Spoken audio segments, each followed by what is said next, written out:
ஜெபம் பண்ண கடவும்.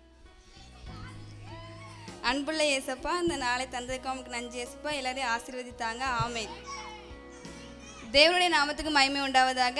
நாம் யாவரும் எழுந்து நின்று கீதம் 192 பாடுவோம். இயேசுவே துதி செய், இயேசுவே துதி செய்,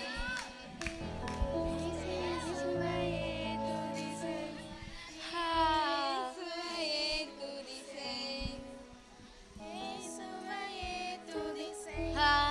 என்ன தூக்கமா வருது, இந்த பாட்டு படிக்கும் தூக்கமா வருதே.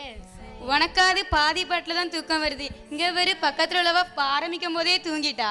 அது சரி, நம்ம கோயிலோர ஜில்லுன்று குளுன்னு காய்ச்சி வருது. பரவ தூக்கம் வராம என்ன? ஆமாம், கிறிஸ்துவுக்குள் அமருங்கள். கிறிஸ்துக்கு பிரியமானவர்களே, கர்த்தராகிய இயேசு கிறிஸ்துவின் நாமத்தினாலே வாழ்த்தி வரவேற்கிறேன்.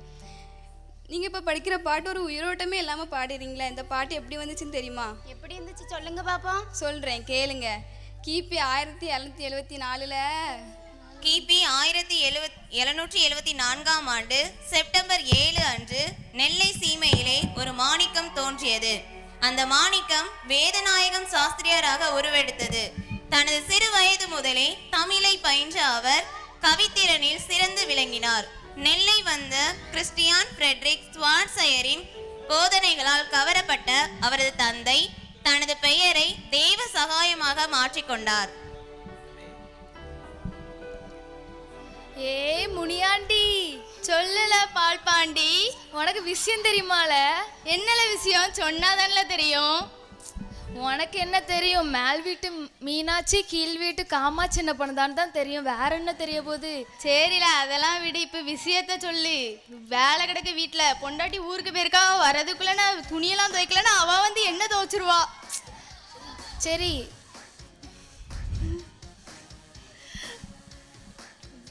சரி விஷயத்துக்குள்ள வாரேன். சரி, நீ வாரேன்னு தான் சொல்லுதா. வந்த படம் எல்லாம் சொல்லல. சரி, நம்ம அருணாச்சலம் தெரியுமா? நம்ம அருணாச்சலமா? அது ஏன்ல? இல்லை, எங்க எதிர்த்த வீட்டில் இருக்காம்ல அவன் தான். எதிர்த்த வீட்டில் எனக்கு தெரியாம யாரில் அது அருணாச்சலம்? மறந்துட்டேன். உனக்கு தான் ஆம்பளைங்க பெயரே தெரியாத. சரி, அருணாச்சலத்துக்கு என்ன நடந்துச்சுன்னு சொல்லு. இப்போ அவனை அருணாச்சலம் சொல்லாதையா, அவன் பேர் தேவசகாயம். தேவசகாயமா? பேரை மட்டும் மாத்தினானா?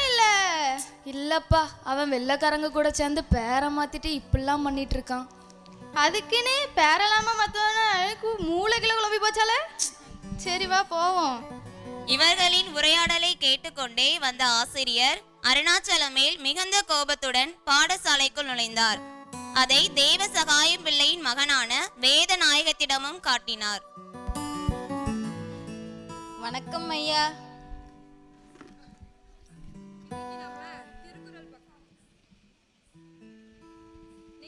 திருக்குறள் பார்க்க போறோம். தீயினால் சுட்ட புண்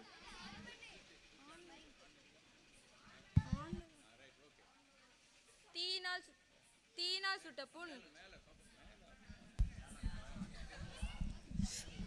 தீயினால் சுட்ட புண் உள்ளாரும் ஆறாதே, நாவினால் சுட்ட வடு. இதுக்கு பொருள் என்ன தெரியுமா? அதாவது நிறுத்து. உனக்கு சொந்தமா யோசிக்கிறதுக்கு புத்தி இருக்கா? உங்க அப்பாவே அடுத்தவனோட போதகத்தை கேட்டு பேர மாத்தினவன் தானே. உனக்கும் அந்த புத்தி தானே இருக்கும். அப்படிலாம் இல்லை ஐயா. போதும் போதும், உன் மூஞ்ச பார்த்தாலே எனக்கு எரிச்சலா வருது. கிளம்பு வெளியே. காட்சி 2. ஆசிரியரின் இத்தகைய செயலால் மனம் உடைந்து நொந்து போன வேதநாயகம் சாஸ்திரியார் நடந்தவற்றை தன் தந்தையிடம் கூற சென்றார்.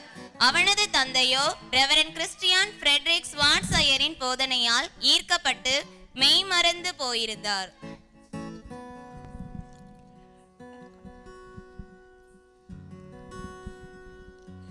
வேதநாயகம், அழாதே, பராபரன் உன்னை ஆசீர்வதித்து மேன்மைப்படுத்துவார்.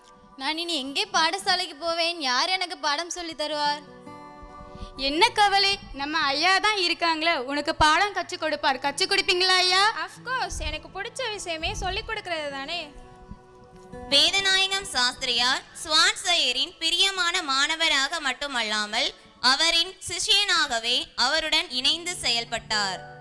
என்னையா யோசித்துட்டு இருக்கீங்க? நான் ஊழியத்தின் காரணமாக கொஞ்ச நாள் தஞ்சாவூர் செல்ல இருக்கிறேன். தனியாவா போறீங்க? நானும் உங்களுடனே வருகிறேன். குரு எவ்வளியோ சீசனும் அவ்வளியே. வேதநாயகம் சாஸ்திரியார் சுவாட்சையருடன் இணைந்து தஞ்சைக்கு செல்கிறார். அங்கே தஞ்சையின் இளவரசனான 2ஆம் சர்போஜி சுவாட்சையரிடம் கல்வி கற்க வந்தார். சுவாட்சையரின் கீழ் கல்வி பயின்ற வேதநாயகமும் இளவரசரும் நாட்கள் செல்ல செல்ல நெருங்கிய நண்பர்களாயினர். காட்சி 3. சில வருடங்களுக்கு பின்.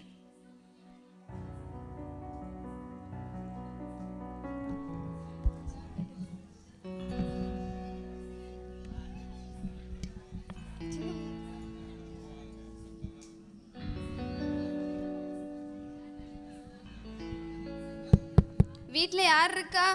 இதோ வருகிறேன். நீங்கள் அரண்மனையிலிருந்து வருகிறீர்களா? கவிஞர் வேதநாயக சாஸ்திரியார் வீடா இது?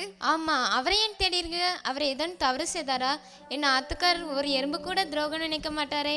பதறாதிருங்கள், அரண்மனையிலிருந்து அழைப்பிதழ். அழைப்பிதழா? என்னங்க இங்க வாங்க. என்ன ஒரே சத்தமா இருக்கு, என்ன நடக்கு? அரண்மனையிலிருந்து அழைப்பிதழ் வந்திருக்கு. அரண்மனையிலிருந்து அழைப்பிதழ். இளவரசர் மன்னராக முடிசூட்டப்படுவதால் அவர் தனது நெருங்கிய நண்பனான வேதநாயக சாஸ்திரியாவை அழைக்குமாறு கூறியுள்ளார். இந்த அழைப்பை கேட்டு கண்டிப்பாக வருமாறு சொன்னார். கண்டிப்பாக வருகிறேன்.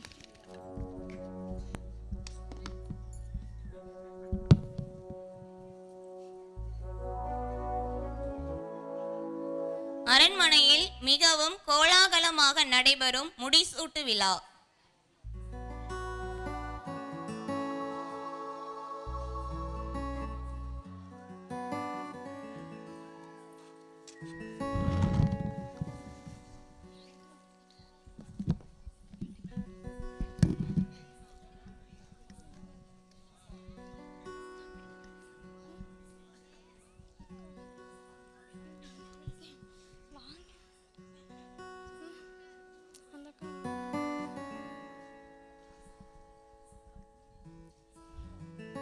இன்று முதல்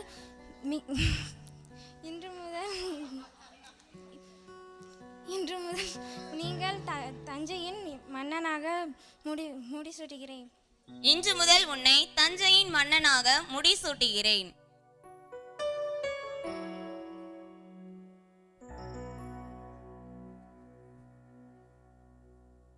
இரண்டாம் சரபோஜி ஆகிய நான் இன்று முதல் நாட்டின் மன்னராக இந்நாட்டிற்கும் நாட்டு மக்களுக்கும் நன்மையை செய்வேன் என்று உறுதியளிக்கிறேன். அரசர் 2ஆம் சர்போஜியின் முடிசூட்டு விழாவில் பல்வேறு கவிஞர்களும் பல்வேறு பாடல்களை பாடி மன்னனை வாழ்த்தினர்.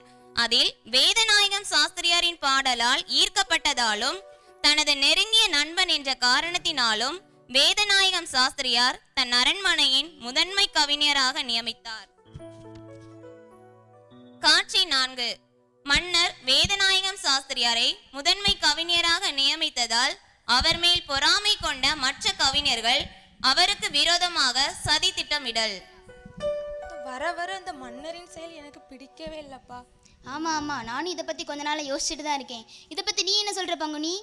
எவ்வளவு பெரிய பிரச்சனை நடந்துட்டு உட்காந்து மிச்சர் தின்னுட்டு இருக்கா. மிச்சர் வாயா. சரி, இப்போ நீங்கள் எதை பற்றி பேசிகிட்டு இருக்கீங்க? அந்த சாஸ்திரியார் இருக்கார்ல, சாஸ்திரியார் அவரை பற்றி தான் பேசிட்டு இருக்கோம். ஆமாம், அவனை எப்படியாவது கவுக்கணும். அதுதானே இவனும் சொல்லதான். அவனை ஏதாவது பண்ணி இந்த அரண்மனையை விட்டு துரத்துவோம்.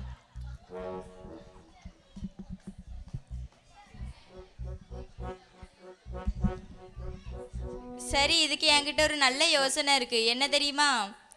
அவன் ஒரு வேதக்காரதனை இதுவரைக்கும் நம்ம கடவுளை பற்றி பாடலையே, நம்ம கடவுளை பற்றி புகழ்ந்து பாட சொல்லக்கூடாது. பாடுறா, மிச்சர் எனக்கு மிச்சர் சாப்பிட்டா கூட மூளைலாம் வேலை செய்யுது. இந்த திட்டத்தை உடனடியாக நம் மன்னரிடம் கொண்டு செல்வோம். ஆமாம். மூவரும் அரசவைக்கு செல்லுதல்.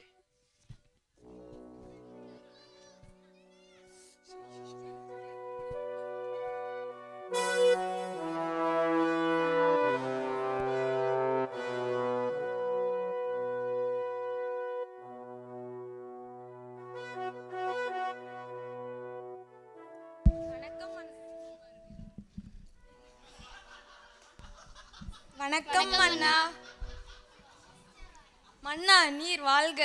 கூறுங்கள் சகுனி அவர்களே. உமது அரசரவை கவிஞர் முதன்மை கவிஞர் வேதநாயகம் சாஸ்திரியார் அவர்களின் புகழ் மக்களிடையே மிகவும் பெருகி கிடைக்கிறது. எனவே நமது கடவுளுக்கும் ஒரு வாழ்த்து பாடல் பாடினால் நலமா இருக்கும் என எண்ணுகிறார்கள்.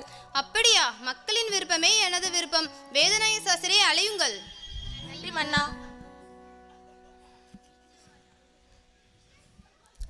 யாருங்கே யாருங்கே? உத்தரவு மன்னா. வேதநாயக சாஸ்திரியை அழையுங்கள். சரி மன்னா. மன்னா உங்களை அழைத்து வர சொன்னார். வணக்கம் அண்ணா.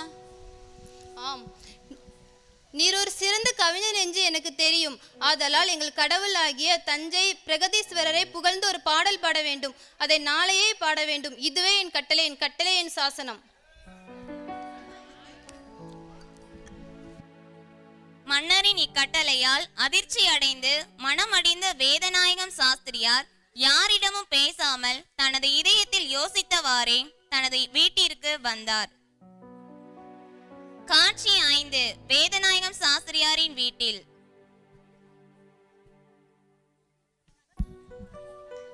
இவர் என்ன இப்படி உட்கார்ந்துருக்காரு?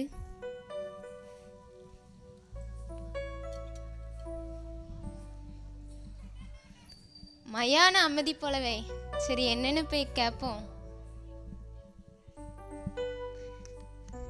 என்னங்க, என்னாச்சு? ஏன் இப்படி உட்கார்ந்துருக்கீங்க? என்னங்க என்னாச்சு? மரம் மாதிரி உட்கார்ந்துருக்கீங்க. நான் கேட்டுட்டே இருக்கேன்.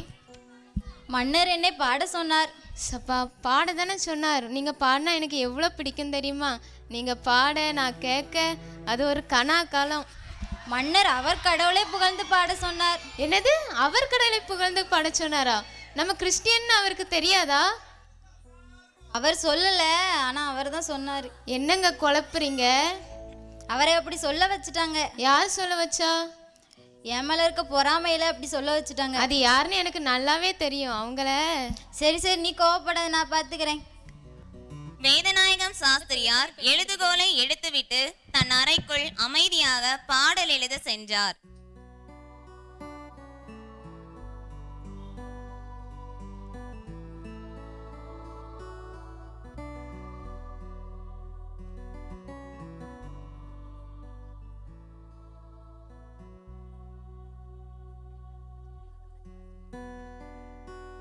காட்சி 6. அடுத்த நாள் அரசவையில் வேதநாயகம்.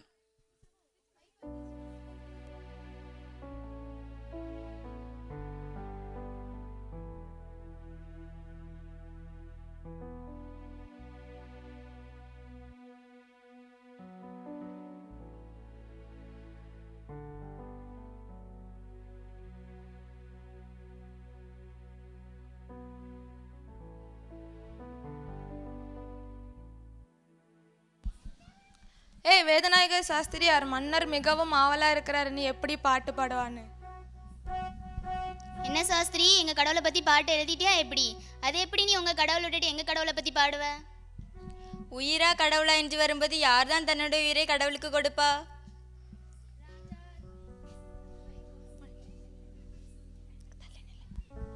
ராஜாதி ராஜ ராஜ கம்பீரர் தஞ்சையின் குல சக்கரவர்த்தி மன்னன் 2ஆம் சர்போஜி வரார் வரார் வரார்.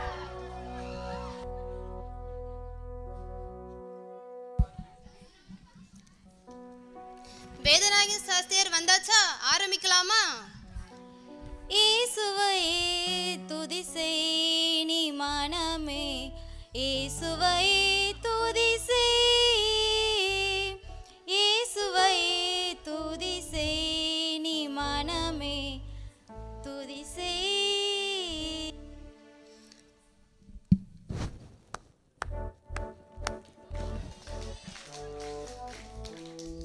உம்முடைய ஆன்மீக ஆழத்தை நான் பாராட்டுகிறேன். நீர் இயேசுவை மட்டும் புகழ்ந்து பாடலாம், மூளை முடுக்கெல்லாம் செஞ்சு பாடலாம். இது மன்னரின் அனுமதி, யாரும் உங்களை தடுக்க முடியாது.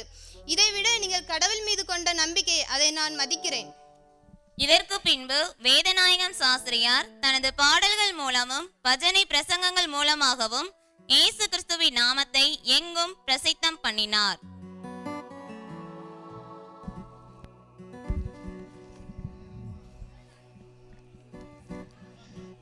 இதான் நடந்துச்சு.